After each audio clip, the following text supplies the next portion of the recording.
Hey guys, so I'm doing a lunar eclipse video. So in this video I'm going to cover this eclipse that's coming up over the next 2 or 3 days.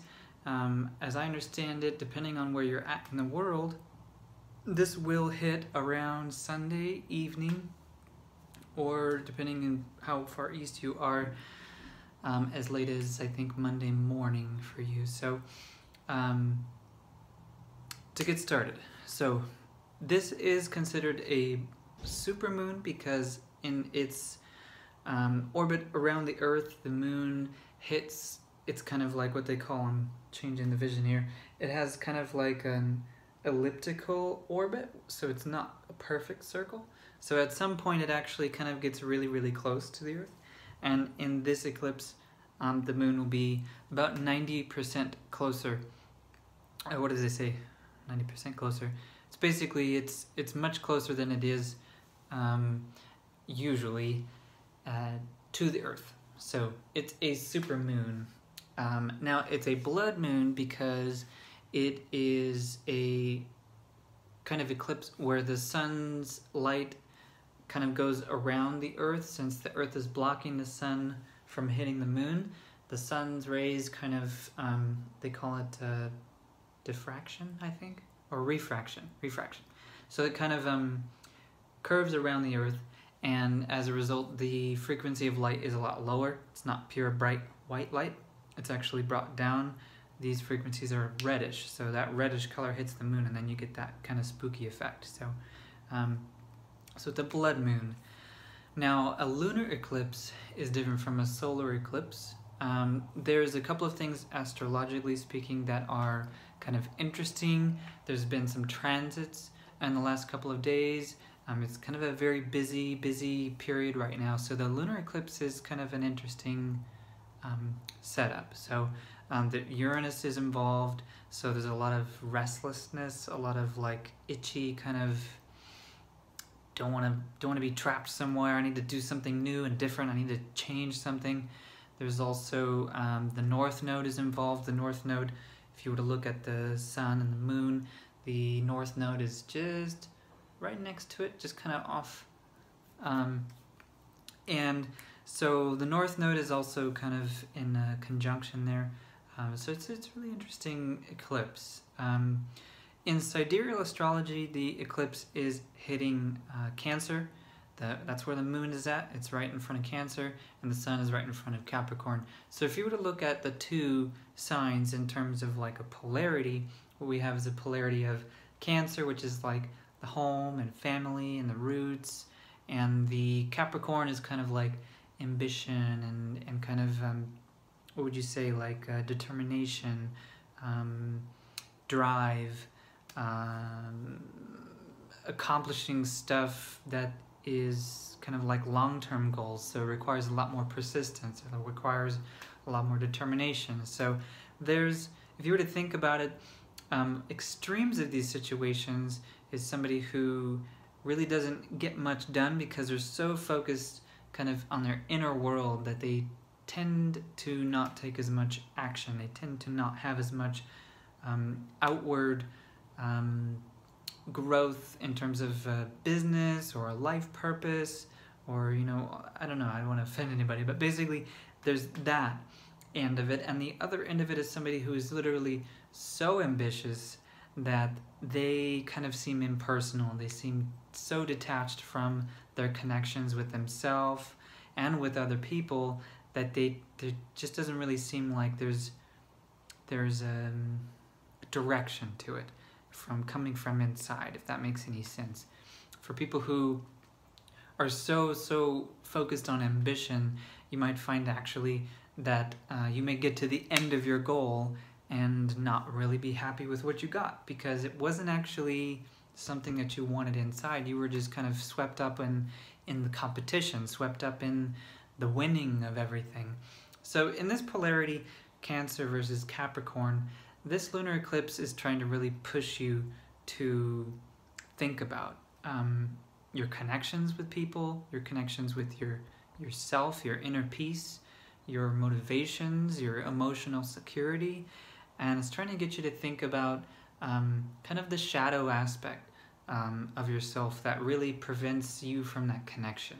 Now, with a lunar eclipse, I like to think of it as kind of like my own interpretation. I could be totally wrong, but I like to think of it this way. The sun, with its bright rays of, what would you say, drive and energy and essence and personality of like, your soul, the energy of your soul, and then the earth here, where we all spend lots of time, we all kind of on the material plane. There's I don't know, it's like, it's just us, it's humans, humanity, and then on the other end, the moon, the emotions, the what would you say, the reflector. It's like the sun hits the moon, and that light that we see coming to us from the moon is like a reflection of what the sun is sending us. And so I think of during a lunar eclipse, since the sun's passing around the earth, it's kind of casting the earth's shadow. The majority of the eclipse is literally the shadow of the earth hitting the moon, and then a small amount of light from around the earth at the edges is actually what's projecting that reddish color. And so I think a lot about this lunar eclipse is about the shadow self, the shadow of the earth, the shadow of our actions, the shadow of our behaviors, of our karma, of our choices, the decisions that we've made. I don't want to get too harsh about like, blame and guilt and shame and all those things. But the point here during a lunar eclipse is that you may be forced to kind of take a look at the shadow side.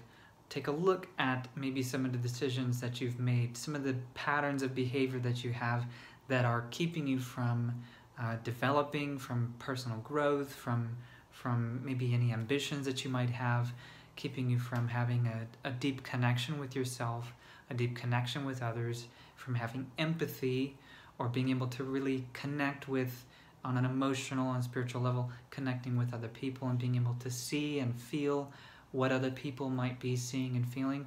So for a lunar eclipse, this is going to really push, it's going to push you to be more aware of that aspect of yourself. And it may even be something that happens almost like when they talk about a trine in astrology is like in a circle. It's when something is 120 degrees away from another planet. They call it a trine. And in that relationship, it's literally such an easygoing relationship that you don't even notice it. And I think in this situation, this lunar eclipse energy is going to be something that may be almost so easy to do when in the past, in the last 6 months or so, you may have experienced a lot of difficulty noticing your shadow side, maybe some things that you have trouble confronting, things that you might be hiding from, trouble and bad behaviors and self-sabotage that you are kind of blind to. This is going to all of a sudden just be right in your face. So to ride this energy, I have a couple recommendations to kind of take advantage of this little boost. For a lunar eclipse, I would really recommend to, first of all, to write. Just beforehand. I would recommend as soon as you're done with this video, turn your phone off. If you have to write on your phone, I guess that's technically okay, but should really try to unplug from the phone for just a little bit, 5 minutes, and just write out, what are some things that I really like to work on. It's the beginning of the year, so it's kind of a good opportunity as the season's about to come into full force of growth and opportunity and planting seeds. It's a good time to really write out some intentions during this eclipse so that you can just really be a little bit more aware and try to cultivate this energy and to bring it down into your life and make use of it. So if it's all I can get you to do, I feel like I've really done something, but I would also recommend a few other things. So if you can sit down and write that down, that's great. If you can do more, even better.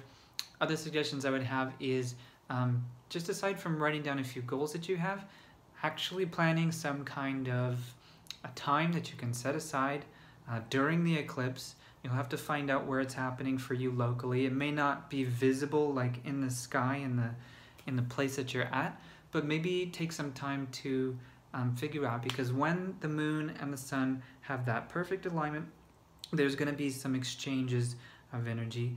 And if you can do some very mindful, I would say, rituals, or maybe some meditations or some exercises, basically, so that while this is happening, you can sort of be lined up to receive as much as possible from this. So a few things I would suggest are to very explicitly write some things that you're trying to let go. And that can be bad behaviors that you feel, maybe repetitive thoughts that you're trying to work on, kind of pushing out of your thought process so that you can have more focus and be more present, and maybe not feel as negative or careless or insensitive, that sort of thing. Maybe working on your thoughts. You can also work on maybe some more spiritual goals that you have, maybe thinking of just mindful ways of connecting with others in a more spiritual way, and ways that you can let go of old behaviors. Now you can write those down, and then for kind of like a ritual, you can let them go. And different ways that you can let them go, you can, depending on where you're at in the country, you can burn it, and just, let it burn completely. You can flush it down the toilet after you've, torn it up quite a bit. You can, there's a lot of different ways you can basically write it down and, send it off and let it go as kind of like a mindful exercise. Biggest thing I would say, though, in general, is if you are going to do any of this, that you really try to be emotionally connected to what you're doing. That's how you're going to get the most out of it. I find that when I'm actually being present with it, not just being in my head and thinking, okay, what's the right answer? What's the most holy and the most sacred thing I can think of? A lot of times our ego likes to take over and like, funny enough, give us something that's really, really intimidating to try to manifest. So try to just be present with yourself, be realistic with yourself, where you're at, the kinds of struggles you're really having on an everyday basis. Don't try to go so far as to where you're just going to start feeling guilty and feeling shame for the pressure of trying to work on something that's really, really difficult. Start small, establish trust with yourself, so that you feel like you can take it on and not feel bad about it. So, that being said, rituals, good rituals to do are also a bath. Being in water is very, receptive to that kind of energy. Being in water during the time or after the time will be great. If you like to fast during this time, it's always a good thing to do, because then you kind of have more focus. I also like to think that during fasts, because you're kind of really extra conscious of food and it not being in your body, it can kind of trick your brain into thinking that basically kind of having less of like an influence, from the ego, and that you kind of think a little bit more selflessly. And that may help you to, like I said, to kind of ride that wave of taking a look at your shadow side. Because one of the biggest things I think with manifestation that people tend to forget about is they want all this stuff to come into their life. They want all this change. They want it to come to me now. But in reality, if you don't make room for it, if you don't let go of the old things that you're clinging to, there's not going to be any room for it. If you're trying to be more positive and help heal other people, how can you have room for that if you have really persistent thoughts about, maybe you feeling really bad about things that you've done in your past? And learning to make room for that by practicing to release, to let go, to move forward, can allow for space. And I'm not saying this is black and white, as in like it doesn't work unless you do let go. It's just saying the more you can let go, the more room you have. It's not really cut and dry, but basically the more you can let go, the more you can make room for things that you want to come into your life. So I can't really think of anything else aside from really just maybe if you feel weird about any of this in general, that this whole idea is just whatever you should be, whatever you're comfortable with doing in terms of creating meaning out of this event for yourself in a very personal way, something that you can emotionally connect to and feel good about. That's the most important. Whatever your connections are to the moon, to this time of the year, to maybe what's been happening to you in the last couple of months, try to think of those things just to be present with where you're at, and try and think of the other things that you can let go of. And this will really help. This is going to have an effect for several months. It starts a few days before from now, and it lasts far into the future. I wish that eclipses were like super instant, and maybe in some cases they are for certain people. Obviously, let me know down, because I'd love to hear what happened if this was like an instant thing.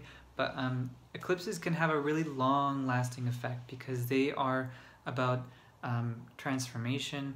They're about really kind of picking you up from where you're at in life and doing some very drastic changes and dropping you off in like sometimes a totally random faraway place that you didn't think you would be, and it's to get you where you need to be in order to help the people that you're supposed to be helping, to have the impact, and it's all for good, you know. So that's it. I hope this really helps you to have a good time during this eclipse. For some of you it may be very challenging, so I recommend just to really surrender, let go of what you think may have been keeping you safe this whole time.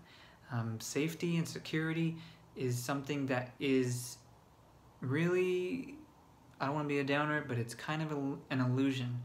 It's not real. Safety and security has to do with you feeling secure in yourself, feeling safe, feeling honest, and the ability to be vulnerable with yourself and with other people comes from feeling like, you know what, no matter what happens, no matter how unsafe it may be, I feel like I can trust myself to make the right decision.